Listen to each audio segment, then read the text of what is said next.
Welcome to TOMMO'S Race CHINWAG, your favourite Formula 1 podcast produced by a British biased bloke with a massive Swede full of very questionable wheel knowledge. Broadcast live on YouTube and after the fact on Apple Podcasts and Spotify. We have a good old natter about each and every Grand Prix of the season. My name's Tommo, let's talk about it. Well, what do we have here? Is this a 2025 Hungarian Grand Prix post-race CHINWAG? I see. Indeed, it is. Joined by Minton. He is here briefly at the start anyway. I want to get you your fix because I'm not very consistent with how often I show Minton. If you are audio only, then I am sorry. You're just going to have to imagine a beautiful sausage dog on my shoulder right now. Gleaming. Look at him. He's glorious.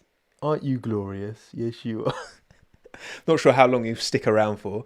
But welcome, everyone. Thank you all for joining me. Yandy, Halita, Matt, Aviator John, Avi, Alfie, Gurgly, Jack, Dido. Apologise for the mispronunciation there. Everyone who is here live on YouTube, however you choose to consume this podcast, we have a Grand Prix to talk about, don't we? We do indeed. The Hungarian Grand Prix. Now, I'm going to start with a poll for you here live on YouTube, race rating out of 10. Can we please get some numbers? Give me some numbers in the live chat, and then that will allow me to do a poll to get a rough idea of where you're rating this Grand Prix. So, yeah, give me a shout. Obviously, Hungarian Grand Prix, around the Hungaroring, a new look Hungaroring as well, big changes to the pit box. Looks very impressive, for sure. To get all that turned around in 365 days is a pretty solid effort by those involved. And the karting track, Monaco without walls, something called. It's one of them, innit? There's only really one overtaking opportunity, unless your name's Max Verstappen, of course, who turned turn 7 into a move a few times out. But what we saying, everyone? Wow, okay. Oh, blimey, okay. Interesting. So these numbers, wow, okay, right, cool. So we're gonna have the lowest option of 5 or lower, a 6, a 7, or an 8 or above, I think, are the numbers of the moment based off of you in the YouTube live chat. We did get a scrap for the win at the end. Oscar Piastri trying to make the move past Lando Norris, who went for the one stop. No one predicted, very, very few teams predicted that the one stop was viable. It ended up being very viable. If anything, it ended up being the preferential strategy. And we will get into that because many drivers lost out doing the two stop. And you can maybe include Oscar in that. And we'll talk about the thumbnail, the title. Was Lando lucky? Perhaps he was. But multiple things can be true at the same time. You also make your own luck. And it wasn't exactly handed to him on a plate. Let's be honest, right? The way that some people will like to make it out to be. Now, what we're saying, racing statistics, you're going for an 8 out of 10. An 8 out of 10 for that race. Look, listen, more often than not, we are pretty aligned. I mean, for me, it's a 5. I'm sorry, right? Yes, it had a bit of a scrap towards the end. But, oh my God, the DRS trains throughout that Grand Prix really did spoil it for me. 5's bang average. And for me, that was a bang average race. I'm sorry. That's obviously not going to be a popular one, but I've given it a 5 out of 10. Okay? There was a lot of that race I was very switched off. Yes, of course, it's cool having a battle for the win. Without that battle for the win towards the end, this is a 4 for me. I mean, for me, nothing really happened. It was pretty dull. Even throughout the field, you had Fernando holding up a long train. Max wasn't able to make moves through the field, got caught out in traffic. Traffic was just a big problem throughout. And yes, of course, Charles Leclerc falling away in his final stint. That was a shame as well, because I was hopeful that first stint. I was like, bro, Charles can win this. And I'm not just upset that Charles didn't win, by the way. I'm upset that his pace fell off completely. So when Oscar passed him, it wasn't even a challenge. I was hoping for a bit of a scrap at least. And yeah, it just... Sorry. It's bang average. That was a bang average race as far as I'm concerned. However, you lot are easily pleased. 20% of you gave that an 8 or above. 41% of you a 7. 27% of you a 6. And only 12% of you are similarly apathetic like me. So, I mean, look, always look on the bright side of life. Maybe I can take a leaf out of your book. I'm sorry, Minton. You didn't particularly. You were kip the whole thing. He kipped through the whole thing. He does kip through pretty much any race, apart from the ones where they're really excited and I'm standing up and jumping around and screaming and shouting, which we didn't really have any of that this Grand Prix, which was a shame. Some of the interesting team radio, there was a bit of entertainment there, but yeah, for me, all in all, I'm not gassing this race up. All right, it's a 5 out of 10 as far as I'm concerned. Sorry, it's just the way it is. But let's reflect on qualifying first and foremost, shall we? What happened on Saturday? Qualifying, now that was interesting. If you qualifying rating out of 10, that's up there. Absolutely. We got a few scalps. Obviously, the margins were insane. Now, this is a short lap around the Hungaroring. We've seen these cars develop over the course of the ground effect regulations, and certainly over a lap, this formula is hyper competitive. Maybe put McLaren to one side, or at least you could in Q1 and Q2. Q3, the conditions changed, and turns out it wasn't a McLaren on pole, it was Charles Leclerc doing what he does best. Charles Leclerc. Love to see it. Love your work, Charlie. Fine margins, of course. Oscar Piastri just ahead of Lando Norris. We're talking what the top 4 was split by. And I've got the old wiki open here. What was it? It was 0.372 for Charles Leclerc. It was 0.481 for Fernando Alonso. So the top 5 split by fractionally over a tenth, which is kind of crazy. And also, who invited Fernando Alonso and Lance Stroll to this party, especially after last weekend in Spa, where they were absolute dog water, right? The stuff that he drinks, rubbish, awful, stinker. All of a sudden, around the Hungaroring, Aston Martin are cooking. Where'd that come from? Bought a Lotto P7 as well. Big quali once again from Gabby. And Gabby we trust. I can't wait for Interlagos. That's going to be a vibe. Verstappen all the way down to P8. And he was only 3.5 tenths off of poles, Max. And he's down in P8. And then the top 10, 5.5 tenths? Just over half a second. The smallest Q3 gap ever from pole to P10. Bosh. And yes, they did have upgrades, Dina, but they had a lot of the upgrades last week in Spa, and they were nowhere.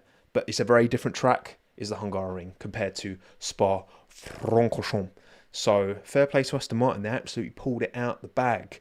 Lewis Hamilton out P12. Very strong words from himself afterwards. We know Lewis wears his heart on his sleeve. He is one to express himself. He does sometimes go over the top of the language he uses. It's not anywhere near as horrific as it could have been. He only missed out on Q3 by 15 thousandths of a second. Charles struggled to get out of Q1. He struggled to get out of Q2 even. He said it himself and puts it on pole. It's one of them. It was chaos. It was an amazing qualifying session though. Really did thoroughly enjoyed it. Even though Albon was P20. Even with all that, I still love that. Just shows you how good it was. Albon was P20 and he was nowhere. Absolutely nowhere. But what can I say? I mean, Hungary gives in some ways, it takes in others. It gives in qualifying, just like Monaco. They say Monaco without the walls. But it takes in the race, doesn't it? Damn. But yeah, very sad language from Lewis. Sad to hear him put himself down so much. And it wasn't much better after the race either. Spoiler alert. Right, Minton, do you want to go down? You're getting a bit floppy at the moment, right? Do you want to say goodbye to your adoring fans? Look at him. Look at his beautiful. Look at his little grey beard as well. Little grey beard. Like your old man. Yeah. Good boy. Okay. Go on then. Go into your beds. He'll probably want to do one in a minute, so you'll probably hear him scratching on that door any second now. But yeah, those are the qualifying results for the 2025 Hungarian Grand Prix. Boom. Which means the head-to-heads have been updated. Now, position-wise, we have a couple of changes. So the Albon Sainz gap has come down. Sainz got a big scalp on Alex. Alex had a bit of a howler in quali. Pretty significant gap between Sainz and Albon. So that's hurt Alex's gap. He's still ahead of Sainz on average, but not by anywhere near as much, 0.058 of a second, half a tenth. Bought it out with Hulkenberg. That gap's now grown ever so slightly. Still 36 thousandths of a second, so still marginal, but it's advantage Gabby still. The Verstappen Tsunoda gaps come down to 6 tenths because Yuki actually put it within a tenth of half a max in qualifying, which is lovely to see. good. 2 good qualies in a row for Yuki. Yes, the position hasn't been good, but the gap relative to Max has. So there's something to hold on to here, fellow Yuki coin investors. Piastri did 1.9 pit stops. So did, McLaren did 2 1.9 pit stops in the race, didn't they? Big pits. Russell Antonelli, 328. Alonso Stroll, 290. Gasly, Colapinto, 244. Well done, Franco Colapinto. For that qualifying, Pierre Gasly got out of Q1. And, the race did not go well for Alpine. You can say that again. Leclerc Hamilton, 0.184. That gap grows ever so slightly. Still under 2/10 on average. Advantage Charles. Hajar Lawson got a good quali in. Hajar was looking quicker, got to say, through Q1, Q2. But then Q3, Lawson pulled out a slightly better lap than Isaac. Couldn't quite make it count. And then Piastri Norris, the average gap at 0.113 of a second. So, yes, we're keeping tabs of these gaps over the course of the season. So, keep your eyes on it, all right? Keep your eyes on it.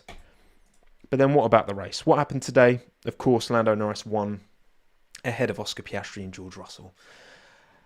The one stop was the way forwards. Charles Leclerc, P4 in the end. Tough, considering that first stint he was still leading, still looked strong. Comes into the pits. Conspiracy theories galore. Was it his chassis? Did they put extra pressure in the tyres and then the pace just fell away? Were they worried about the plank? George certainly had his own beliefs, his own theories as to why Charles' pace struggled so much. J9999, separate Ferrari stream going to be needed. We could talk for a long time about Ferrari, couldn't we? We really could. But yeah, Charles Leclerc P4 in the end, not even on the podium. Sad times. But Fernando Alonso, P5, fantastic. Bortoleto, P6, best result in his F1 career so far for Gabby. Love to see it. Lance Stroll, P7 as well. The Aston Martins held on to that pace. It wasn't just quali pace. I was concerned. I was like, knowing these lot, they'll have great quali pace and then they'll be rubbish again in the race. But that was not the case. Aston Martin held on to it. Love to see it. Liam Lawson, P8 as well. Needs these good performances and they're starting to trickle in now for Liam, which is great. It was a difficult, very, very difficult start to the season for Liam Lawson. But now that's what? P6 in Austria, retired in Silverstone, and then 2 P8s in a row. So 3-point scoring finishes in the last 4 races for Liam. Love your work. Love your work. Then the Max Verstappen P9. The 2-stop was not the one. They pitted him early, went for the 2-stop, and was stuck in DRS train, in traffic. Couldn't make progress. Didn't have the performance underneath him. Struggling for grip all weekend was Max. The Red Bull was very much out of sorts this weekend, you got to say. And then Kimi Antonelli recovered somewhat to get P10 in the end. Still not great, but given where he was in qualifying, P15, gained 5 positions. You got to take it. You got to take it. And then Hajar out the points was very disappointed, very, very disappointed. He's caught some gravel, didn't he, on his hand at the start as well, which was giving him pain throughout the race. Lewis Hamilton P12 made very little progress. Again, very, very despondent after the race. Not nice to see. Hulkenberg P13 made some good recovery, considering he was P19 in quali. Yuki took the pit lane start, so gained a little bit there. But that Sauber clearly had pace. You look at where Bortoleto finished, and it's just a shame that Nico didn't quite get the job done in quali. And Sainz Albon 14-15. Williams just around this kind of track didn't really have the pace. Sainz got pushed off by Gasly, didn't he, late on as well, which... P13 probably would have been his best possible result for Sainz. And then Albon recovered to P15. But a day to forget for Williams, for sure. And then Ocon P16, not great. Not much positive to say about the Haas. Unfortunately, Sonoda, the damage was done in quali. Took the pit lane start and, again, DRS trains. He said he had damage as well to his car, which further inhibited his ability to make... No one was really making progress through the field, apart from Max in that first stint where he got past Liam, got past Lance into turn 7. No one was really making much progress. You were kind of stuck in DRS traffic paradise, as you would call it, far too often. Colapinto Gasly, P18, P19. Gasly getting a 10-second, I think it was, for pushing Carlos Sainz off as well. And Behrman got some damage. Again, he didn't even know where he got his damage from. There's a few kind of mysterious damage for Tsunoda and Behrman anyway, where they're not quite sure how they got it. Probably running on curbs and destroying the floor, probably. Behrman did not finish the Grand Prix, had to retire, which was a shame for him. So, what does that mean for the driver standings? Well, Oscar, 9 points ahead of Lando. Big win for Lando this. Just before the break as well. The point swing, remember it's a 14-point swing. If these are 1-2, then it goes one way. It's 7 points the difference between P1, P2. It's a 14-point swing. If Oscar had got past Lando, that gap would be 23 points, I want to say. Would it have been 23 points? I can't remember. Either way, it would have been bigger than it is, but it's only 9 points. So, well in Lando. He made the strategy work. We'll talk about this in more detail. He was in a position where he could afford to take the gamble. They said to him, do you want to go for a one-stop? And he was like, why not? And sometimes when you're further back, you can take those gambles. And sometimes those gambles pay off. And sometimes those gambles end up being the better strategy. And I know there's a lot of conspiracy theories knocking about, oh, they're prioritising Lando. Baby. He was P4. He'd had a stinker off the start. And he could afford to take there was no point following the same strategy as Oscar, because he's only going to finish behind him. Probably would have finished P3, maybe, behind George, because George seemed to have him covered on the first stint anyway. And so you gamble. You might as well gamble. Well, there's no reason not to. You still know you've got the car underneath you to get probably a podium finish. You might as well go for it. And it paid off. And sometimes you can afford to take those gambles because you're behind. And Oscar was the quicker driver on the day. Yeah, sure. If they'd have been on the same strategy, Oscar would have finished ahead of Lando. But they weren't. Sometimes that's the way it goes. That's racing, So fair play Lando for going for it. And fair play Lando for making it work. That's the thing as well, right? Because you might end up getting a strategy that's slightly better, but Lando's still got to, put lap in after lap after lap without making mistakes, manage the tyre, manage the compound. And that's always been something that I think Lando's been good at. He's good on the tyres. He can be consistent. Of course, he makes too many unforced errors. We've said this in the past many a time, but he didn't seem to make any big ones. When he's just punching laps in, Lando can do it. And he did enough and he got the win. It was tight margins, but he got it done in the end. Yeah, exactly. Racing stats. Norris blowing up the start actually gave him the win. It gave him the opportunity. If he'd have been running right behind Oscar, would he have gone for the one stop? Would he have gambled so much? Maybe he still would have gambled. He certainly wouldn't have taken that gamble if he was the driver ahead. Given everything the teams knew, understood, Oscar was given the option many a time. But do you think you can make a one stop work? He wasn't sure. He didn't think it was going to be viable. Sometimes it is beneficial to be behind because you can say this about pit stops as well. You can pit box opposite whoever's in front. There's a degree of dictation of a Grand Prix that you have when you are running behind that sometimes you can play it and you can have a blinder. So it's one of them days, isn't it? One of them days. Oscar's got to take it on the chin and Lando made it work, which fair play to him, did a great job.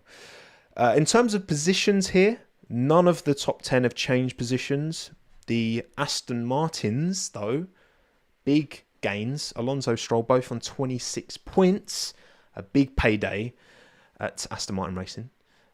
Then Lawson obviously got some more points on the board. Bortoletto gains as well. He moves up from P19 to P19 to P17 in the driver's standings. So good day for Gabby. And again, in the team standings, Aston Martin jumped from P8 to P6. Now 52 points, 18 points behind Williams, which is getting a bit, we know no more upgrades for Williams. I do still think Williams will be fine. This track specifically plays to their weaknesses. So I expect in Zandvoort, Albon and Sainz to be back in the points for sure. But yeah, this is a wrap. This is actually a wrap in terms of the 559 points for McLaren, 260 for Ferrari. It's not even close. It's ludicrous. Pranav, was it clear before the start that one stop was the better strategy? It was not. No, no one thought this one stop was going to be the better strategy at the start. That's the thing. They were saying it was going to be 18 seconds slower. And basically everyone who went for the one stop, almost everyone, maybe everyone, I'm not 100% sure, most people who went for the one stop gained. Piastri lost out with the two stop. Verstappen lost out with the two stop. One of them, innit? Sometimes it doesn't go the way they think with the conditions and, the tracks gripping up. You've got cars getting lighter as they burn off fuel. You've got the ambient temperature, you've got track temperature, you've got all these factors, and the teams will try and simulate this, and they thought the two-stop was going to be this across the board. But turns out when you start racing and you're like, hang on a second. Because I remember, was it Lando? This is before even the first lot of pit stops. Lando was like, my tyres are gone. I remember him saying that on the radio. This was before even, Oscar pitted the first time. But he just kept going. They just left him out and he was like, I'm going to gamble, go for it, and boom. You end up winning the race. A fair play. But yeah, look at the battle for these points, man. Aston Martin 52, Sauber 51, Racing Bulls 45. So it's gonna go the distance. I think Alpine last is locked in now, but Haas can still. I mean, Behrman was running around P10. Probably would have finished P11 as he always does. He was running around the edge of the points before he broke down, or they retired the car because it had damage. So yeah, I think it's going to go the distance in terms of that battle between I'm going to include Williams in that, P5 to P9, and that's a lot of money each constructor's position. So that's something to keep an eye on for the rest of the year. Absolutely. Team standings, Bosch. And then what about F2 and F3? Rafael Camara wins Formula 3 championship secured. Is it Camara or Camara? I think it's Camara, isn't it? Brazilian, clutch. What a season from him. Has won it with time in the pocket as well. Unbelievable. Let's hope he kicks on in F2. We've seen a few F3 prodigies not quite carry that over to F2, but he's a part of the Ferrari Driver Academy, and we'll see. We'll see. Very, very clutch from him. Also, Fornaroli, which I think is this Fornaroli's first win in like ages? Because Fornaroli won F3 last year without winning a single race. And in F2 this year, he now leads the championship, but he's finally won a race. So well done, Leonardo Fornaroli, for clutching up and making that work. But Camara is the man of the moment. Trident is so good in F3 and so rubbish in F2. Helita, I know. Why? Trident have always been clutch in F3, and they just never seem to be able to carry that a bit. That I don't know. What is it? I don't get it. They're like a dominant team in F3, and they're just never seemingly anywhere in F2. Tough. First win in 4 years is at DH for Fornaroli. Wow. Fair play. Fair play indeed. Right. Let's get a few little soup chats that we've got to talk about. Thank you, Burko. Member for 56 months. Shout out, Burko. If you want to, you can join below. It's like £2 a month, and you support what I do, and you get a little badge next to your name. So thank you, Burko, for supporting what I do. It's a track where position is vital. One stop for the win. Yeah, I mean, apparently so. I mean, we knew this going into the race, that Hungary, it's kind of turn 1 that's the only real opportunity. Turn 7 as well, if you're Max Verstappen. And you needed, well, they were saying on the broadcast, it was about 8/10 you needed as a delta to be able to make an overtake stick. And turns out, yeah, one stop was the way forward. Now, of course, Charles was really struggling with his car, and Oscar just flew past him. So clearly that delta was more than 8/10. But then Ferrari just managed to ruin their car somehow when they pitted. Pretty mad. Thank you, Seamus, as well. Shout out, Seamus. The last 10 laps of the season, like today, please. Yeah, I mean, look, it was Oscar reeling Lando in, and then obviously you get within that dirty air, and then all of a sudden Oscar, had a delta. Clearly, he was clearly the quicker car, but not enough of a delta to get the move done. Had a couple of nibbles at it, didn't he, Oscar? And one of them almost ended in tears. My God, he was so close to the back of Lando Norris. Andrea Stella would not have been happy. I mean, George Russell would have been chuffed, and Fernando Alonso would have got a podium, so it wouldn't have been all bad. But yeah, fine margins in this game. Thank you, Jesse, for the super chat. Appreciate that. Long listener, first time chatter. Big time W for the Bortoletto believers. The Bortoletto believers. Love it, Jesse. Thank you very much. Appreciate that. And yeah, look, I think Gabby is really, I've said this a few times now, and our pre-season predictions, I was like, this kid's clearly, you don't go back-to-back F3, F2 unless you're mustard. And he clearly is. He's hanging with the big dogs and looking right at home. You know, he's like Minton, hanging about with all the Great Danes and Dalmatians and the St. Bernards. And he's like, yeah, I'm here, mate. I'm here. I might be a rookie. I might be, you know, small and growing. But, well, Bortoletto's quite a tall lad, isn't he? But great job, Gabby. Love to see it. David, McLaren robbed Oscar once again. Thank you for the super chat, David Dillon. McLaren robbed Oscar once again. Look, I know that there's theories knocking about that this was choreographed by McLaren. I think you are giving way too much credence, and you are very much ignoring, like, hindsight, sure. Lando, the one stop across the board was the preferred strategy. Turns out that was the way. And if they'd have known that beforehand, they would have put Oscar on a one stop. But they didn't, because they were like, well, it's going to be a two stop. Oh, well, Lando's might as well go long. You're probably going to have the pace. You might as well go for it, mate. What's there to lose? You know, it's the 18-second slowest strategy, so you might as well go for it.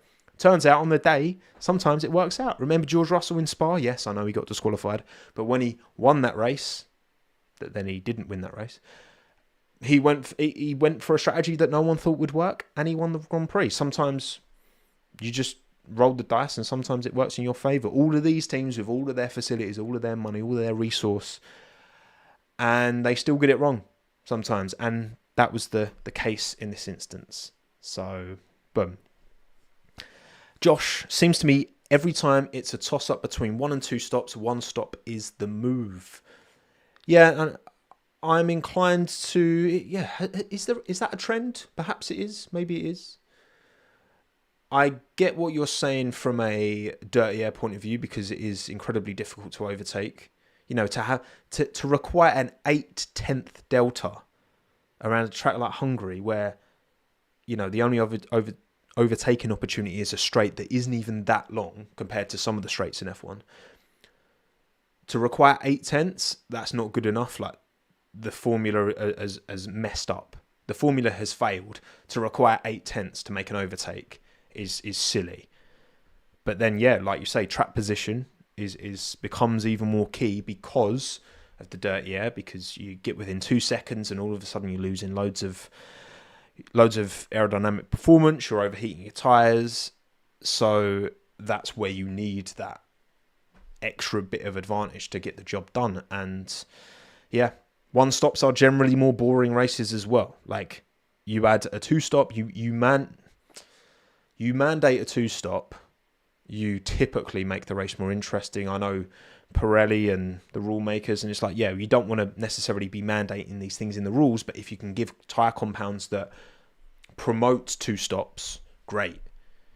But right now, yeah, like you say, Joe, if teams can go for 1-stops and they can be viable, even though on paper it's 18 seconds slower or whatever that, you know, anticipated delta was going to be, then yeah, you kind of just have to go long, stop as minimally as possible, and you're probably going to gain. And that's how it played out this time around. Shouldn't be the case. Ideally, we have Pirellis that you give a range of tyres that are going to essentially mandate a 2-stop, which is why we're now getting splits in compounds. So last weekend we had the C1, no C2, C3, C4. And I think for Mexico, I want to say, and maybe Austin later this year, we have splits in the compounds as well to try and encourage 2-stops without mandating them in the rules. It is what it is. Hello, Gloomy. Good to see you.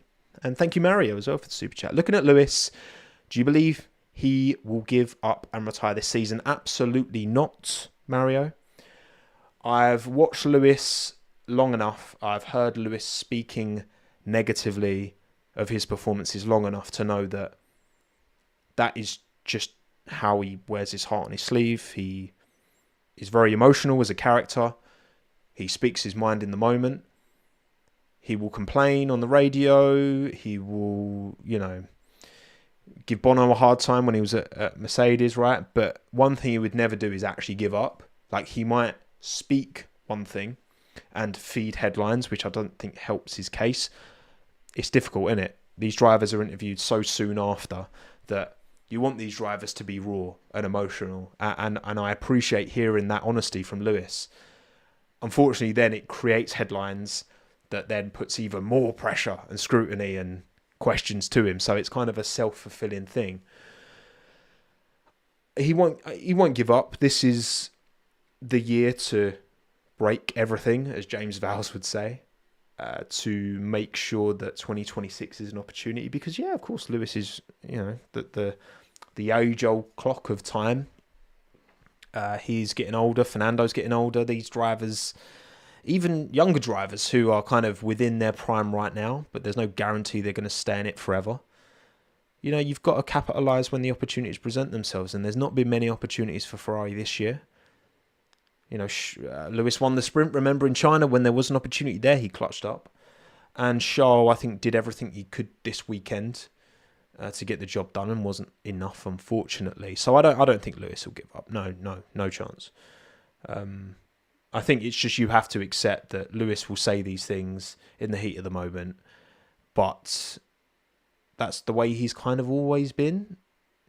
For a long time, he will say things and he will be really in his head, and you'll think, Max would never say anything like that. Fernando would never say anything like that. Okay, sure, but they're different humans. This is how Lewis expresses himself, and I've never seen him give up. So he'll be back, I'm sure. I think next year, good reset, he'll be back. Will he be winning? I don't think he'll win a title, no. Do I think he'll beat Charles Leclerc over a season this year or next year? No, I don't. But I don't think this is it for Lewis. Thank you, Pascal, as well, for the super chat. 51 points for Sauber so far. I couldn't be happier the way the season has gone so far. I'm very proud of my team with the improvements this year. Pascal, they have... It's just a shame this didn't come sooner, isn't it? I guess you could say that for so many teams, ultimately, right? But finally, Sauber are able to give their drivers a competitive package, which they haven't been able to do since the first half of 2022. Even the second half of 22, Valtteri was struggling. All of 23, all of 24 was poor. And the start of this year even wasn't great. And then they bring that update, and it just seems to... And of course, it's not one update. There's going to be minor tweaks that have come throughout that time, right? And it's a relative game. But, yes, better late than never for Sauber. Better late than never. And it will tee them up nicely for Audi, right? Because Audi won't want to be the 10th team on the pit lane, when they rebadge the team. It's already Audi, kind of, in terms of ownership anyway. They won't want to be the last team on the grid. They'll want to be close up to the Mercedes, the Ferraris, the Red Bulls. They'll want to be just nipping at the heels, in the grid boxes. They won't want to be down the end. And it looks like they're going to have a strong end to the season. So, yes, happy days. Well done, Sauber. It's good to see. Finally. Lovely jubbly. Happy days. Right. Before we crack on with bangers and clangers, I have it's not much of an announcement really, but have you noticed that I am wearing TOMMO'S Racing Goods, my t-shirt? Do a little spin. And the cap as well, which says TOMMO'S on the front, and then has the mint ball and TRG, TOMMO'S Racing Goods, on the front. Now, I just completely destroyed my table. I'm moving very soon, scarily soon. And as part of moving, I have stock. I have sold a very good amount of teas. Very happy with what I've sold. I still have some left. And so I feel like, now is the time for a moving sale, if any. So, bosh.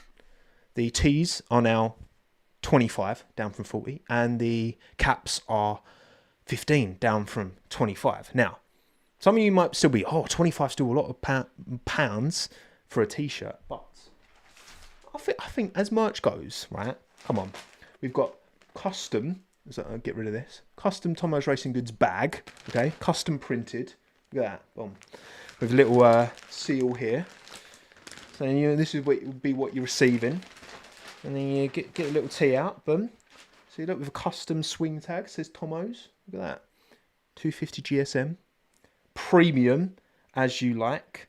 With the mint ball. The Tommo's. The all kind of inspired by F1 team logos. With the pink on the shoulders. Bosh, lovely jubbly. Throw that over there. And yeah, feel free to grab one. They're on sale now till the end of the... Well, I mean, they're just on sale, basically. I've got my little the website lined up here. You can see on TOMMO'SRacingGoods.com. You've got the black and coral tee on sale for 25 and the caps for 15. So they've been selling through nicely, but obviously now we're moving. I kind of just want to get shot of the stock. They are quality. They are premium. Halita, appreciate the shout outs in the live chat. I think everyone who's received them has been happy with the quality. So if you want to buy the merch, and if you haven't before, and now it's that bit cheaper, 15 quid off the tees, 15 quid off the caps. TOMMO'sRacingGoods.com. Buy them now.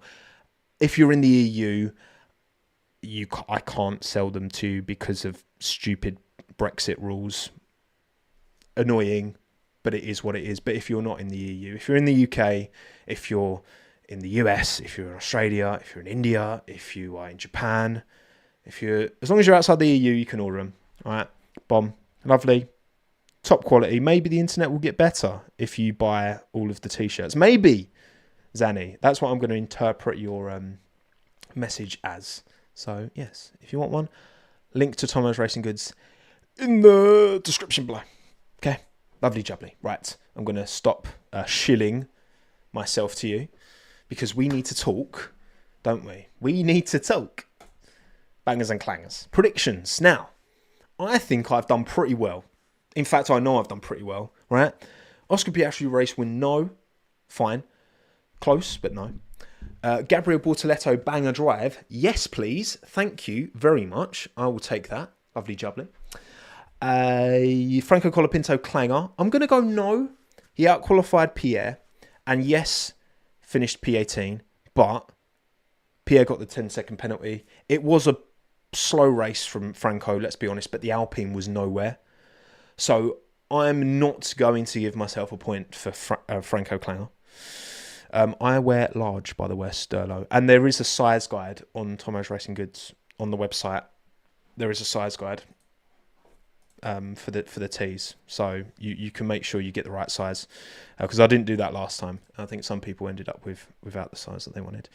Am I moving out the UK? No, I'm not, Pranav. I'm not. I'm remaining British bias. Don't you worry. So I'm not giving myself a point for Franco Clanger. But Banger Sauber, yes. Absolutely, Bortoleto P6, and Hulkenberg definitely had the pace for points if he hadn't qualified so bad, which was on him.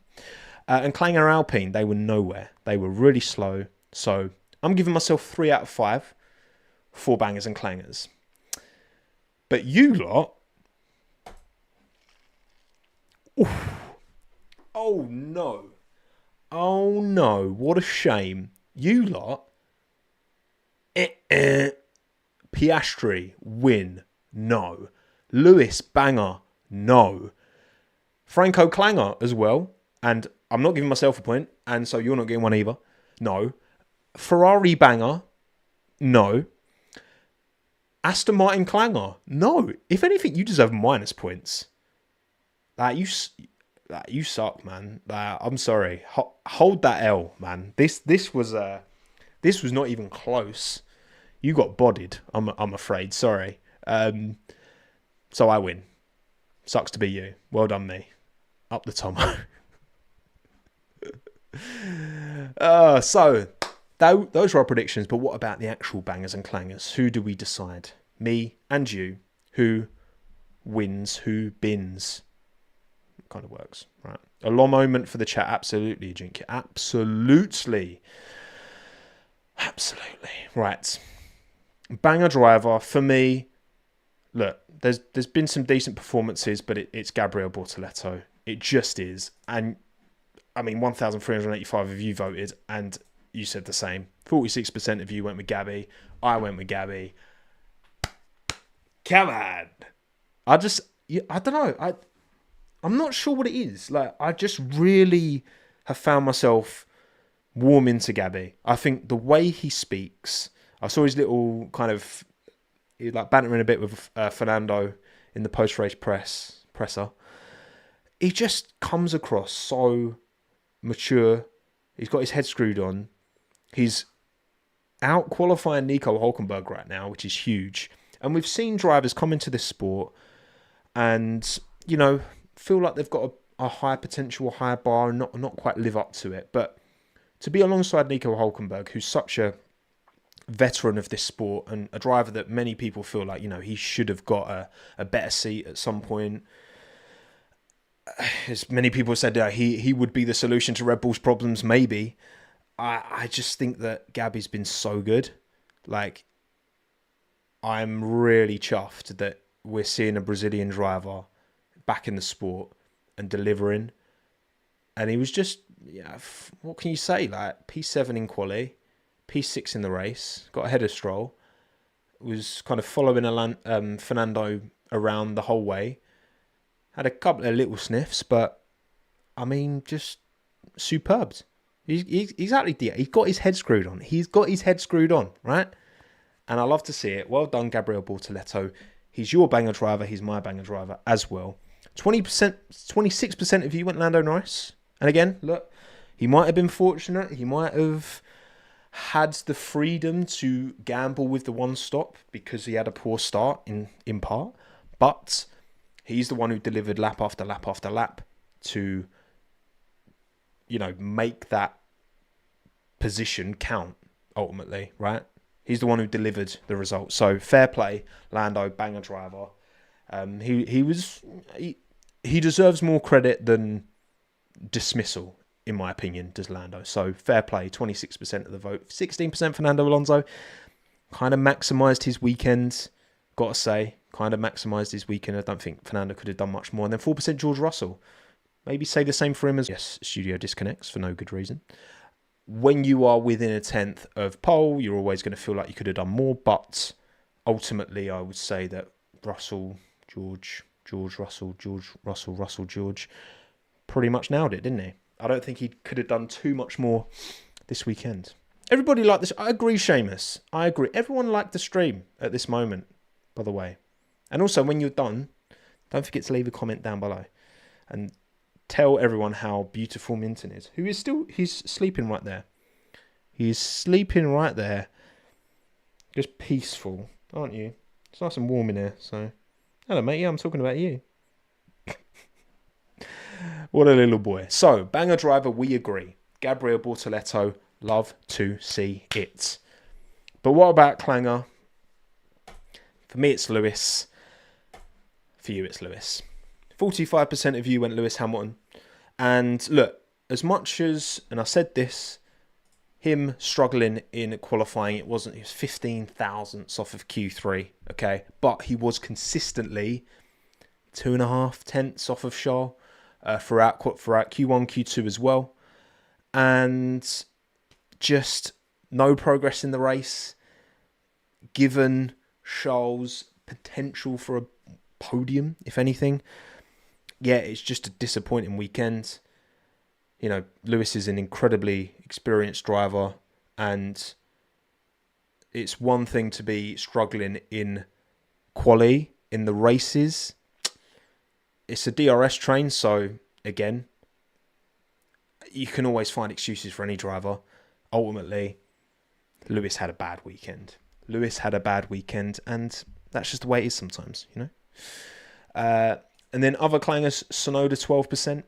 Again, difficult qualifying, couldn't make any progress in the race either. Maybe car damage. I mean, even without car damage, I don't think Yuki's making massive progress, to be honest. 9% Hulkenberg. did the damage in qualifying, and qualifying's so important now. You kind of do have to, I guess, attribute even more weight to qualifying than ideally we would, because it's so hard around a track like Hungary to make any progress. And then 8% of you went Leclerc clanger, which, I mean, is incredibly harsh. I mean, the P1 to P4, I guess, if you look at it like that. But I don't think that was on the driver. I absolutely think that was on the car in some way, shape or form. Or the team decisions with the tyre pressure. But again, we don't know. That's just George's theory, right? So yeah, clanger, Lewis for both of us. Gabby, banger for both of us. Banger Aston Martin, team-wise for me. Absolutely to drag themselves up from where they were last weekend, 19th and 20th. Of course, it has to be Aston Martin. Unbelievable result. Mad how much it can swing. But that just tells you all you need to know about the one-lap pace. But also race pace, to be fair to Aston Martin. Of these F1 cars. I do enjoy an F1 that has cars that thrive on certain circuits and don't on others. And it's just, be honest, it's kind of a shame that McLaren have nailed it as much as they have, right? Because they're quick everywhere. And no other team is quick everywhere, right? Everyone, if you just deleted McLaren, there would be some mad swings in this season. And Aston Martin swung in the right direction this weekend after swinging very much in the wrong last time out. So well done, Fernando. Well done, Lance, as well. Credit to Lance. He absolutely held up his side of the bargain as well, which too often doesn't happen. But this weekend, Lance was absolutely there. Fractionally behind Fernando in qualifying. Super close. In fact, what was the delta in quali between Fernando and Lance? It was 17 thousandths of a second. 17 thousandths. So basically nothing. Lance was on it. Fernando was on it. Well done. Well done indeed. Banger Aston Martin.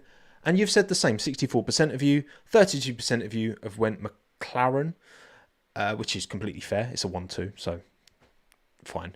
Completely get that. And no other team got any meaningful vote, so don't tell, oh, it only adds up to 96%, Sobbo. Shut up. And then finally, clanger team, I've gone Red Bull Racing. I've gone Red Bull, given where they expect to be, for Max to be as far down as he was. It seemed that any changes that they made, because Red Bull can often find something overnight on a Friday, right? Going from Friday into Saturday in the simulators, they put the sim drivers to work and then find something on Saturday. Max felt a little bit happy with the balance going into the race, but obviously qualifying was tough. I mean, for Yuki to go out in Q1 and only be a tenth and a half slower than Max shows how close Max was to going out in Q1, right? Listen, some of you saying Ferrari clanger. Charles Leclerc put a Ferrari on pole. And he still finished fourth, which is, I mean, it's not great when you start on pole, but going into this weekend, Charles Leclerc finishing fourth in a Ferrari wouldn't have been that, okay, cool. That's about where you'd expect it, right? So, very, very poor qualifying for both Red Bulls, ultimately. And, yeah, in the race, just Max being put on the two-stop kind of ruined his race in a way. If Max had gone for the one stop, he's probably P5. Now, of course, hindsight is a beautiful thing. He stopped early as well and was just stuck in traffic. So that was ultimately the wrong call from the team. And yeah, Yuki wasn't able to make any progress in the race. So I think Red Bull is a bigger clanger this weekend than Ferrari, in my opinion. And you lot went Ferrari.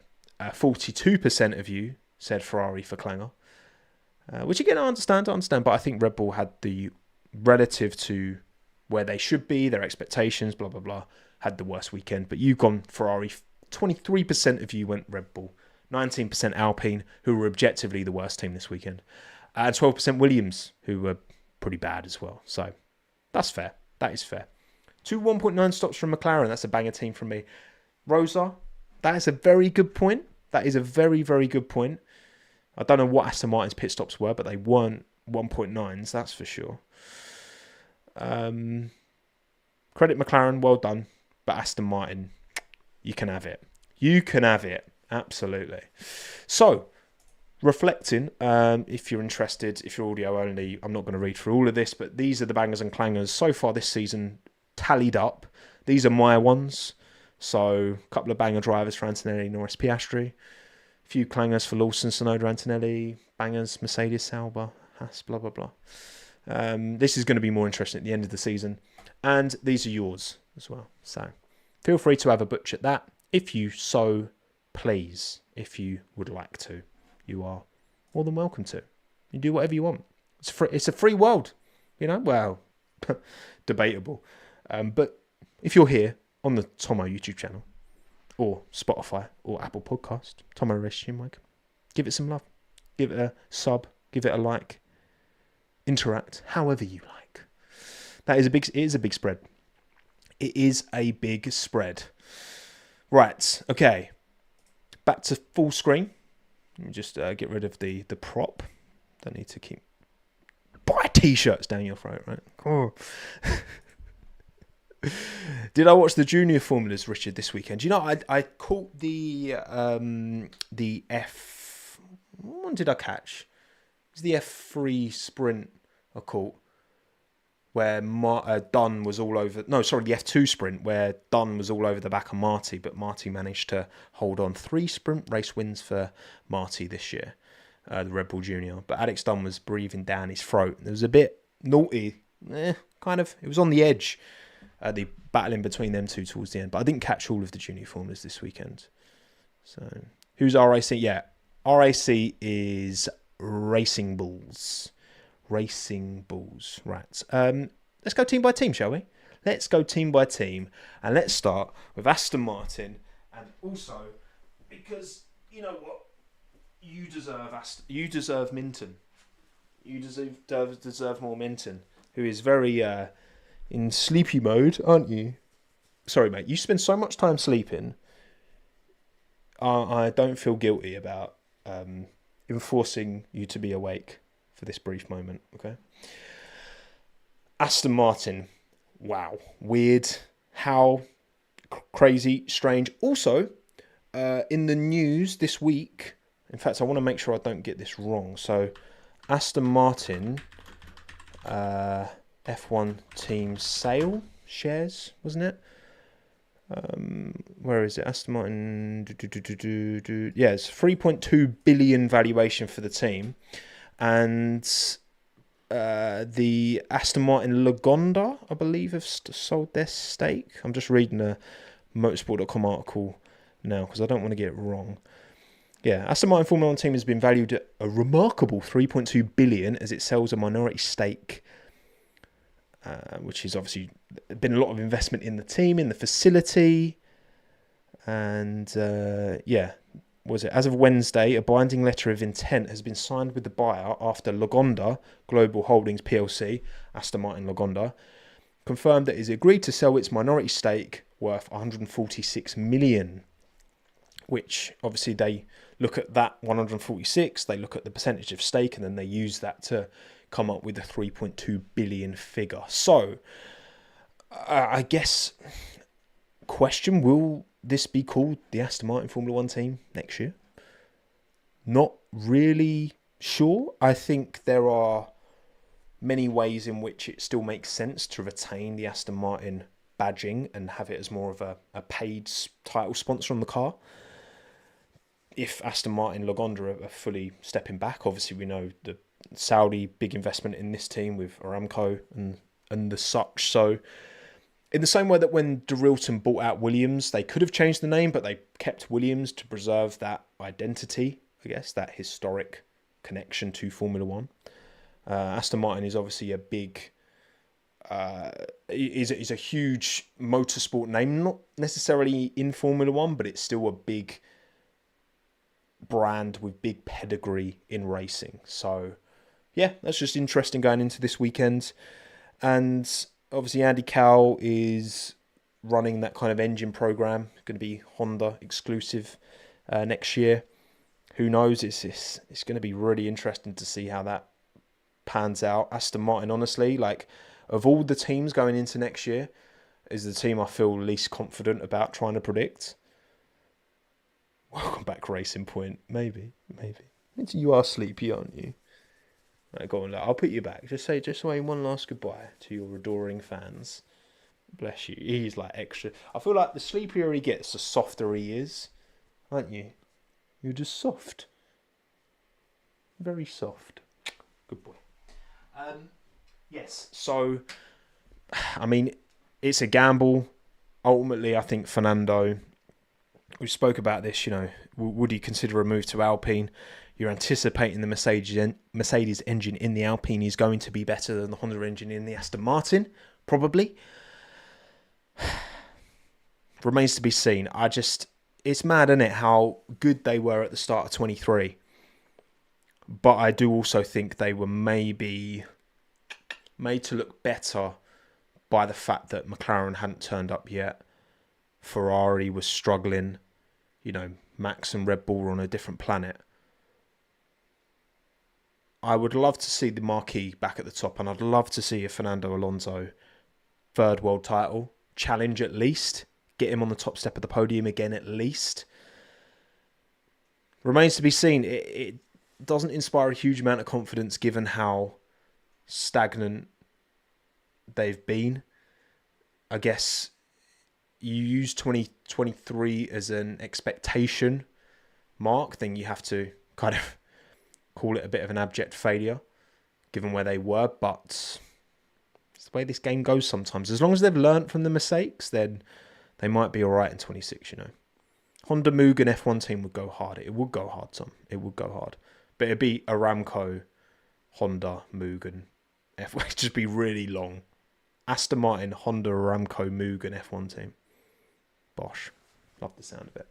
But yeah, obviously Newey's involved, not just as a technical director, but as an investor as well. So he's got skin in the game, which is important. And I think more and more, just in sports, not just F1, athletes want skin in the game. They want investment. They don't just want to be paid to do a job. They want to be part of the organisation. And obviously, Lawrence has given Adrian that. Can he keep cooking up his magic? Time will tell. But a great weekend for Aston. Big points on the boards. Will that car be consistent enough at enough tracks? That is the question. Because it's Aston Martin. I've said this. Haas are guilty of this as well. One weekend they're flying, the next they're nowhere. Aston are guilty of this. I wouldn't like to put money on it. I would not like to put money on where Aston Martin are going to be by the end of the season. And Mercedes as well. I don't know. I mean, George, fair play, P3, very good. The car kind of came alive in Q3 as well, relative anyway. And George almost put it on pole. I think that they've kind of reverted back to old components, and they're still... It is mad to me that... And I guess, look, you can say this with all teams, right? But they still feel so reactive and almost lost in the final year of this regulation phase.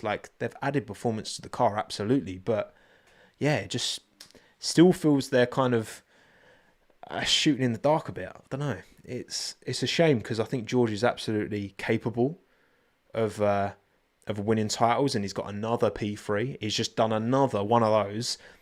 George just turns up and gets P3. Obviously, there's a lot more to it than that. Had a great start, and obviously his little scrap with Charles. Charles was very naughty with his late moves, that's for sure, but he was annoyed. It happens. But George kept it clean, got it done. Can't really fault George's weekend at all. You know that he can deliver week in, week out. And then obviously Kimi Antonelli recovers to P10, so gets a point. Good. It's... Again, I've said this, you're putting this young kid with so much potential, but potential is a dangerous word because potential is, you're talking about unrealised gains, right? He's not there yet, clearly. He has moments.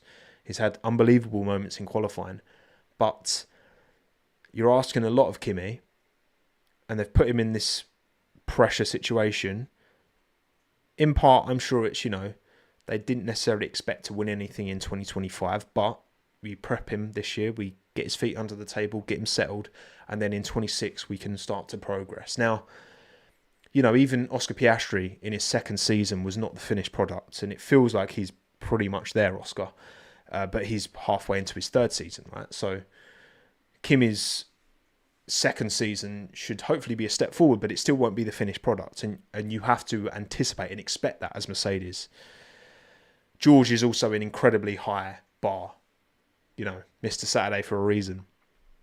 Hopefully Kimi has got the right people around him.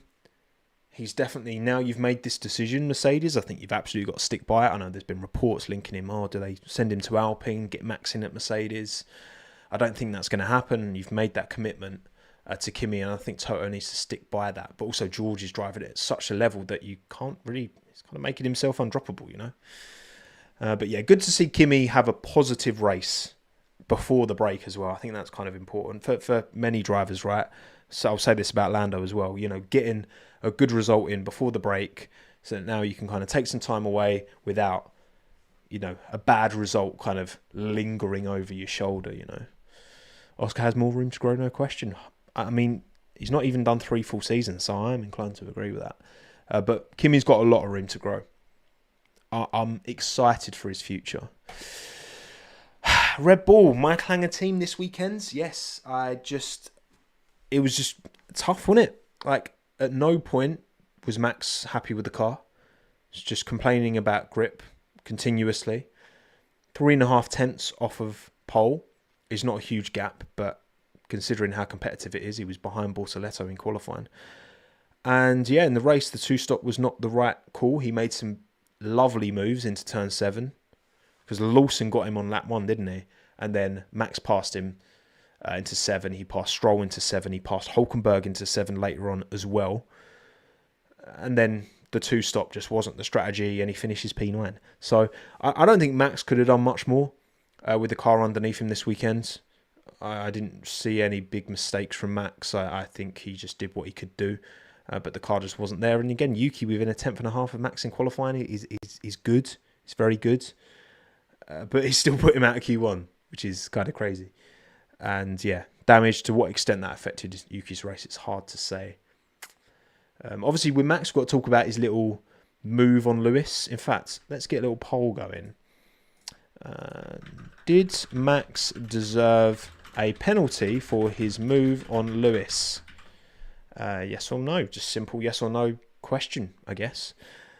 So it's on the, what is it? Turn 1, 2, 3. Is it turn 4, the left-hander? The quick left-hander? I don't do corner names. It just never stays in my head. I don't know why. It just doesn't stick in here. But yeah, Max got a run on Lewis, put a nose up the inside, and it was like, there's not enough angles to look at it conclusively. There's a helicopter angle where you can see from the side, but like there's a big tree in the way, which is annoying. And there's a lot of conspiracy theories knocking about as well, by the way, with like people, there's a reason Max's footage once again isn't seen because there's a vendetta against, or pro-Max vendetta, whatever. Pro-Max vendetta, that doesn't really work, does it?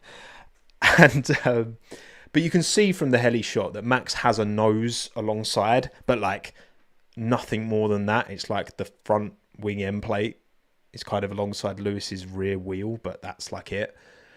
Which, to me, and I've said this before, what I think racing should be, if you are at least 50% alongside, I think you are entitled space. And if you are less than that, you are not entitled space. Now, that's what I think the rules should be. The actual rules are different. They say, it needs to be alongside the mirror, isn't it? Your front axle needs to be alongside the mirror of the car ahead, which again, it wasn't in that case either. And then obviously Lewis saw that Max was there, didn't turn in as much as he would have otherwise, went wide, Max gets ahead, blah, blah, blah. Hot Haze, it's racing. Hamilton is a crybaby. Interesting. That's one take. J-Pro, if Lewis didn't bail, it would have been a bad crash. DH, the poll is to check the percentage of Brits in chat. Brilliant. Rayner, no, Lewis literally drove off. It is turn 4. Thank you, everyone, for showing. Benign. Shook by Verstappen's aura. Understandable. Oh, you lot are funny.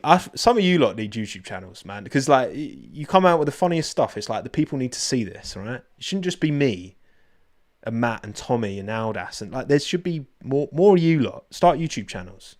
I don't care how terrible your takes are. Just do it. Frank, let them race. LH, just like 2021, the pole is 50-50 split. Addison, is the guidelines front to rear axle? My understanding, Addison, is that it's front axle to mirror. I think. I should know that, shouldn't I, really? But either way, regardless, by any measurement, Max was nowhere near long enough alongside for anyone to objectively look at that and be like, he was entitled space. He stuck a nose in, basically, at a very high-speed corner. Red Bull literally said Max scared him off. They did, didn't they, in their social media post? They actually said. What Jeremy Clarkson say? Good question. Look, I mean, honestly, like, it's one of them that if Lewis turns in, normally to the corner, which he would have been entitled to in the writing of the rules, he would have hit Max because Max was there, but only just there, and crashed, spun off, whatever, or probably would have crashed, right? It's such a high-speed corner, it would have almost certainly caused a crash. And it would have been a very clear Max penalty. That, like, objectively, right? That's what would have been the case. Because Max wasn't far enough alongside. Because Lewis doesn't turn in and he decides, I'm going to not turn in because Max has a nose in and I'm going to go wides, and then Max goes through. Then, I mean, I'm not sure what the stewards have said, but as far as I'm concerned, when I'm looking at these instances, you know, whether or not Lewis turns in to the apex or not, like, he's made a choice to not have an accident, and Max hasn't got enough of his car alongside. So it should be a penalty. Call me British bias all you like, but sorry, I think that should have been a penalty, in my opinion. But it wasn't. And it was for like P12. So no one really cares. But yeah, I think that should have been a penalty. But there you go. That's just my opinion. And 49% of you agree, 51% of you disagree. So there you go. The Earth will continue rotating, and no one will care tomorrow. So lovely. You know, I haven't read the document, Raina. But can I be bothered? Can someone read the document and show me what they said, or like what was said about it, why it wasn't given a penalty? Nice that 50% of your viewers is worldwide. Well, only 20. I think it's like 22% of my audience is British. I think it was less than that. I think it's like 19. But there you go. I'm wrong. Unsurprisingly, James. Apparently so. But yeah, other than that, I don't really have much more to say about Red Bull. Again, bad weekend. Time off now. Yuki having 2 decent qualifyings relative to Max in a row is giving me hope. This is what I want. Come on, Yuki. I believe in you. Come on. Right, Williams. Emphasis on the L's in Williams this weekend. Not good. They weren't expecting much, and they didn't get much. Obviously, Albon had a stinker in quali, out in last. Pretty big deficit to Science, which, I mean, I think he made a mistake in his lap, so it is what it is. And yeah, just no progress in the race. Very, very little to say. Science got pushed off by Gasly. Gasly got 10 second, and we barely saw any of Albon. I have very little to say. I think they'll be fine. I think they'll still get P5 by the end of the year, but it's going to be a lot tighter than we thought earlier in the year. So not much more to say about Will.i.ams. Let's go Racing Bulls next. Lawson again. happy for him. Good lad. And great to see 3 point scoring finishes in the last 4 Grand Prix. So happy with that for Liam. Hadjar had the pace to get in the points, absolutely. He was very despondent, upset, annoyed after the race because he felt like he had a lot more pace than the cars ahead of him. But obviously the DRS train that was hungry. That's why it's a 5 out of 10 race. Sorry. Like, when so many drivers are just like stuck in a train, all right, there was a little scrap for the win, but I can't love that. I can't love that, I'm afraid. I'm sad about Williams. I do kind of pronounce it like that, don't I, Jay, bro? But yeah, racing balls with a car that does seem to just be... I mean, Lawson was the highest finishing Red Bull car this weekend. It's got the performance.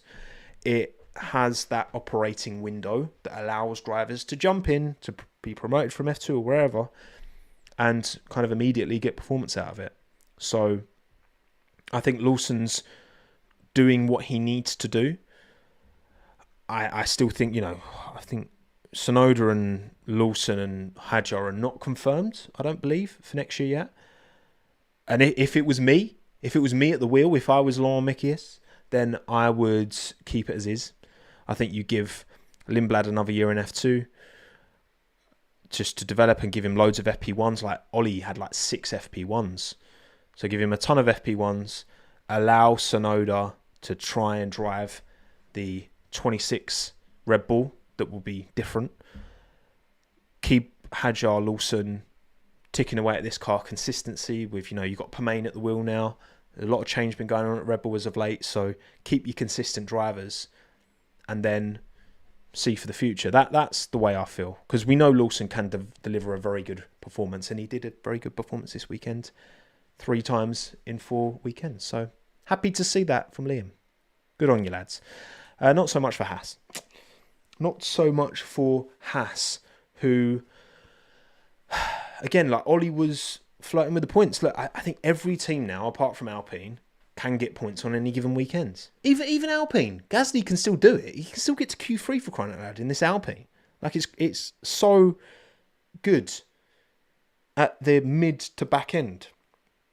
And it's just McLaren are just running away with it. And it's a shame that they're so good at every track, It'd be great if the McLarens were like bang average on like, I don't know, rear limited circuits or something.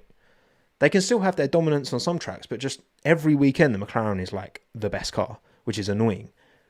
Because it would be lovely to see Charles and George and Max in that title fight as well, not just the 2 McLarens, but at least we've got Lando and Oscar in the fight. But anyway, we're not talking about them, we're talking about Haas. With Behrman and Ocon.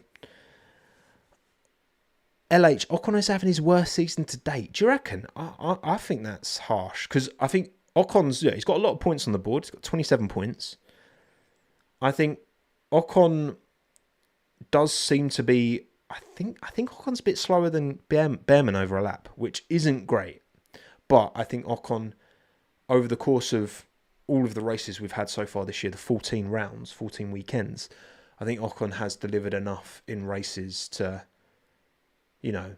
earn a bit more love, in my opinion. So, yeah, I mean, it wasn't a great weekend for him this weekend, though. You got to say that. And yeah, Ollie could have been onto something all right, probably another P11. Ocon is good. I think Behrman is the real deal. I think people were saying about the way Lewis is speaking. Lewis will definitely be in a Ferrari in 2026. Of course he will.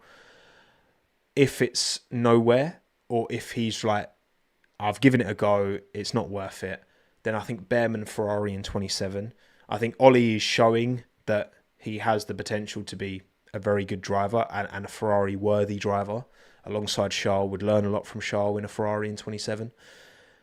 Of course, I am biased. But I think Ollie's got it. I think Ollie has the potential. I really, really do. To jump into a Ferrari that this weekend was just weird. Right, so there are many theories knocking about, as to what happened. So, of course, qualifying was weird because the conditions changed from Q2 to Q3. The quickest time in quali, wasn't it about a half a second slower? The quickest time in Q3 3 versus the quickest time in Q2. Might have even been more than that. So that was weird. The McLaren seemed to be hurt most by that change in conditions. And Leclerc just put a clean lap together, was shocked, was shooketh, was young Charles de Klerk, the Dutchman. And it's weird. But overlap's one thing. To then see Charles in that first stint not only hold that gap to Piastri in P1, but extend it, if anything. He was about 3 seconds running ahead, looked quite comfortable in that first stint. And then they pit. And that's where everything seemed to go wrong. Now, again, George Russell has his own theory on what happened to the Ferrari. Higher tyre pressure to try and not destroy the plank, which we know running too low to the ground, plank wear. They got disqualified in China. Ever since then, it's been an issue that they've been managing. They've been lifting off at the end of the straights, because at the end of the straights is when the car's being pressed down to the ground the most, because you're going quickest and destroying the plank the most, so you lift and coast. Whether there was an issue, and again, the team radio, the team, not even radio, the team novel from Charles, the amount of crashing out he was doing, bless him, because he was not happy, was he? To work around whatever the issue was, whether the team were concerned about plank wear and that's why they pumped the tyres up, whether it was a chassis issue, which is what Charles said, and Charles was like, we had a chassis issue I didn't understand in the moment, but now I understand that it's nothing we could have done. Is that true? Is that BS? I'm not convinced, to be honest. Yeah, it was very strange how suddenly, how completely his pace fell off a cliff. And he'd done such a good job, and to fall off the podium entirely. I don't know, man. Ferrari, Charles Leclerc feels right, but Charles has to win a world title. He's far too good to not win a world title. And can Ferrari ever get their act together enough to deliver him one? If ever there's a time to stick a contract offer in front of Charles Leclerc, I think now's the time. Lawrence, Aston Martin, Charles Leclerc look good in green. Lauren Mekis, Red Bull, maybe if Max leaves, Charles Leclerc come in place. I don't know. It just feels like that love, that relationship that is built over so many years. Charles wants to do it at Ferrari more than anything. But will they continue to break this guy's heart? Because, man, he deserves more. He deserves more. Absolutely. Shame. And yeah, like Lewis, obviously the damage was done in quali. Just like for so many drivers, if you have a bad qualification around a track where you can't overtake, then you're up a creek without a paddle, aren't you? You are up a creek without a paddle. So, yeah, who knows? Who knows ultimately what the issue was? I'm sure they'll keep things stum. Maybe Italian media will try and leak something. But Fred's got his contract, so that's good. Because up the Fred. Love Fred. Happy days. I worry that the team aren't going to deliver. But that's the thing. If they do, if Ferrari gives Charles the car to win a title, then it will hit even better. With all of these bad days, like today, where so much potential, he has fewer race wins than Lando Norris now, which is just not acceptable because Charles Leclerc is such a baller, and that's a sacrilege as far as I'm concerned, because he should be way up there in terms of race wins. Yeah. Tough. Very, very tough. Very, very tough to accept and take. Just like Alpine's race performance, which was absolutely nowhere. Not much to say. Look, Colapinto out-qualified Gasly, which is good, but he struggled in the race, did Franco. I didn't give him clanger because I think, there's other worse performances, but yeah, it's been a difficult time. I don't think he's going to get replaced with Doohan. I think if you make this decision, you should stick by it. I don't think he's done any better than Doohan. But also, I think putting Doohan in the car, do I think he's going to score loads of points or any points meaningful enough to move them off a P10 in the constructors? No, I don't. So I think they'll just keep... I think Alpine need to accept they're going to be last, maybe ninth at best. And I think they'll stick with Colapinto. I think the bag that he brings is worth it to them. I don't think Doohan's chances are very high, Patrick. I'm not anticipating Doohan to get back in the seat. I could be wrong. And it would be... Look, Jack deserves to be in that seat. But at the same time, I don't think Franco massively doesn't deserve to be in the seat. I just think they've both performed at a similar level. And I think Colapinto was a lot less prepared. So, I don't know. Franco's pit stops were horrendous. Were they, Dan? You know what? I didn't see Franco's pit stops. So, that could have played into it. But yeah, either way, just a terrible weekend for Alpine. Bring on 2026 and a Mercedes engine, is all I've got to say on that. But Sauber, hello Sauber, hello Gabriel Bortoleto, hello Nico Hülkenberg. Wasn't amazing, but still not bad. And hello Jonathan Wheatley. Damn. Mattia Binotto. What a time to be alive if you are a Sauber fan. Because, damn, you lot have been dragged through the mud for so long now. And finally, you have a somewhat competitive package. Excellent. Bortoleto is really performing. He's had his mistakes. He had a very messy start to the year. He had a lot of offs, a lot of dodgy moments, but he has grown. He has matured. He's developed. He's taken it on board. He seems to have learnt from his mistakes, and he's delivering over a lap, and he's delivering over a race distance. So, superb decision from Sauber to pick up Bortoleto from McLaren. And Hülkenberg is going to, German driver, German team next year, fully under the Audi name. And I think you have to give Nico a lot of credit for Bortoleto's development, because he's been a pretty open book, as far as I'm aware, and really helped Gabby turn into the promising young driver that he is today. It's really nice to see. Because this team for so long is just, oh my God, just why? It feels like such a, you've got this facility with all these staff, and it's an amazing facility in Hinwil, and it's like, it's really nice having a team that isn't based in the UK, although they are opening up a UK base, which is annoying, but all the talent is here, so I get it. It's a shame, but I get it.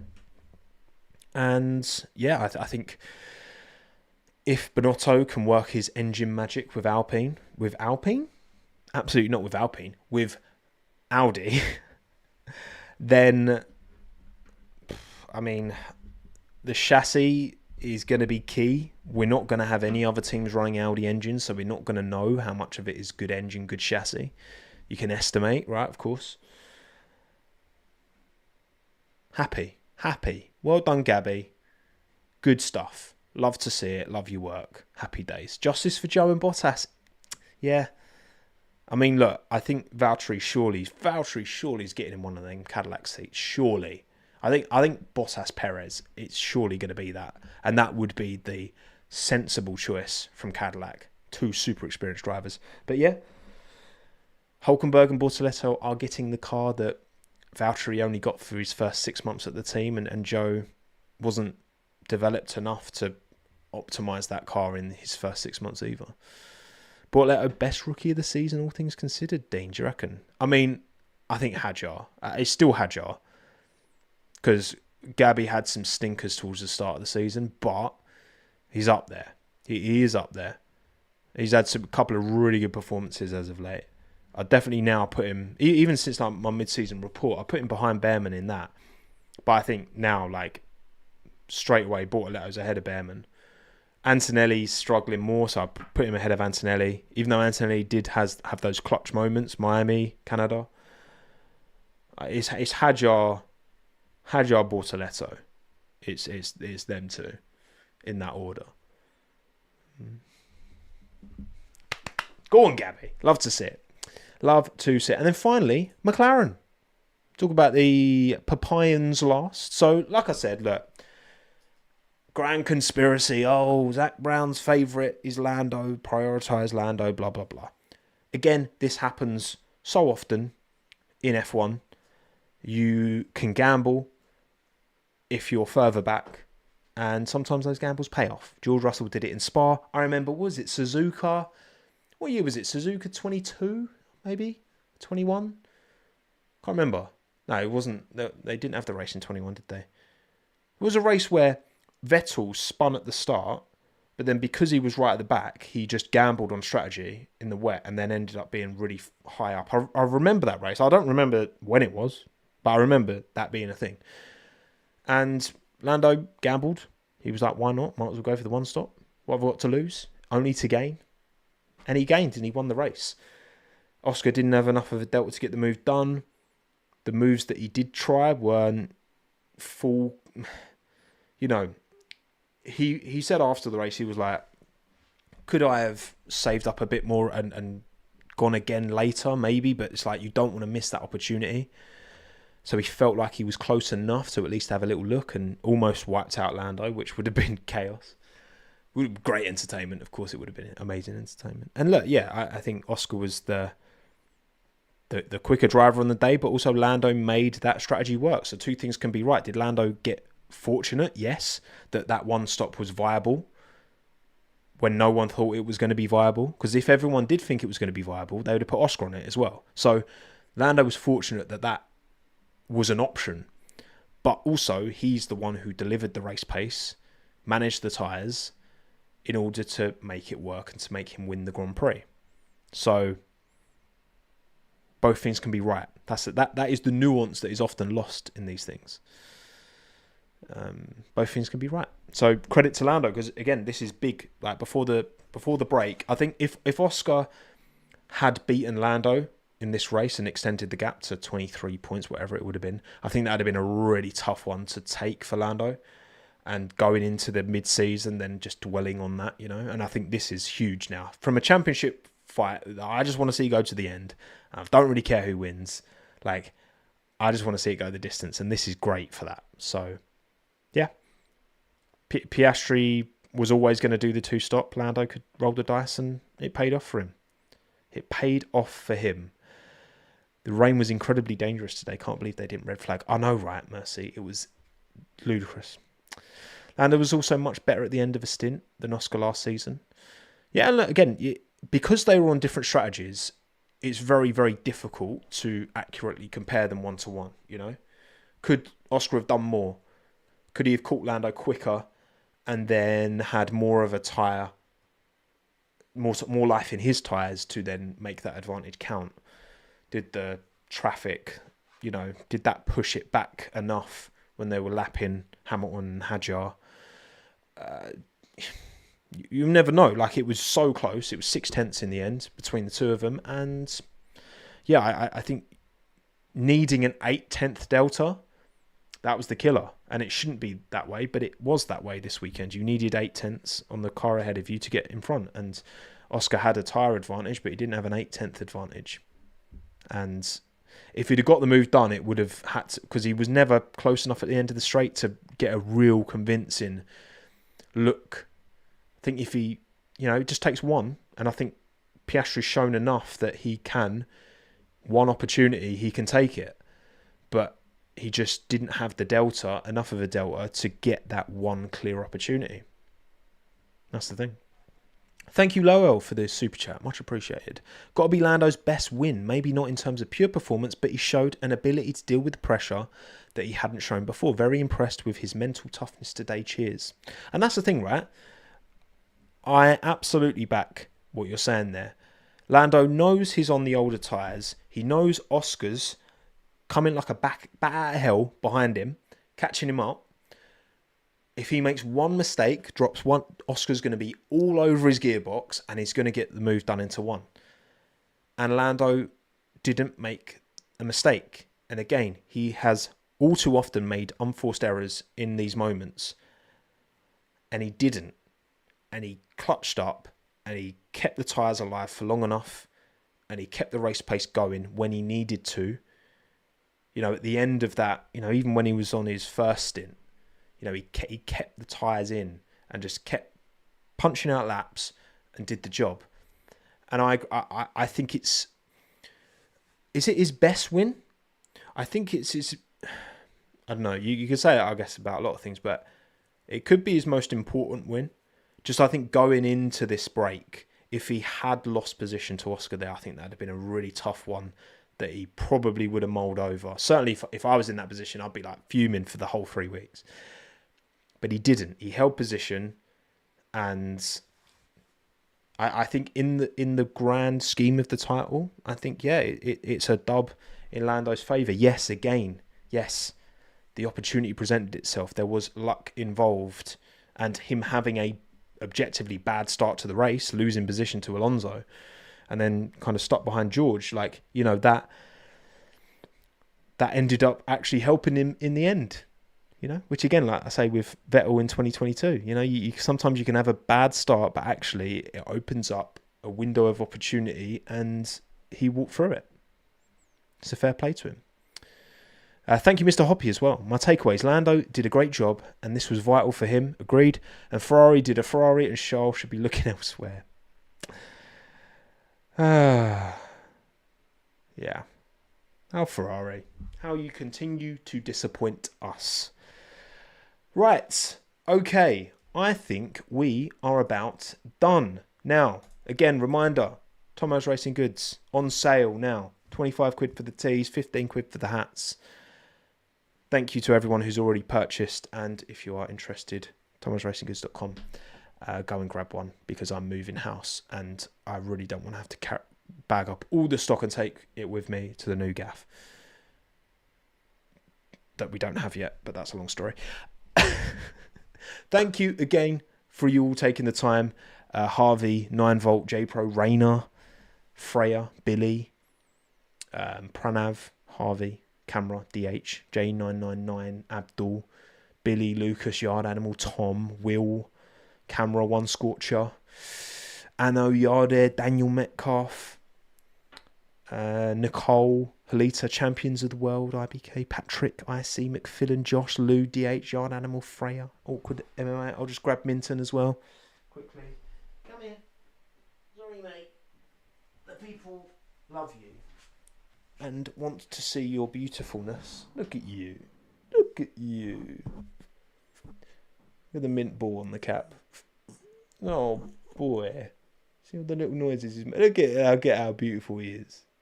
Look, honestly, like, this dog is ridiculous. This dog has a lethal face card. That's what he has. Love you. Right. Go on then. Back to sleep you go. We're going to wrap this here. Bosh, appreciate you all taking the time. Don't forget, like, comment, subscribe, interact however you can with the pod. It really does help me out. I am an independent creator. I do it all myself because I'm a control freak. And any support that you guys can give me really does help and mean the world. And I appreciate all of your names who are here so often as well. So many of you are super regulars.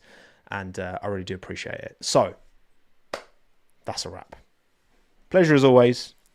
My name's Tomo. Thanks again. Have a good one. Ta-da.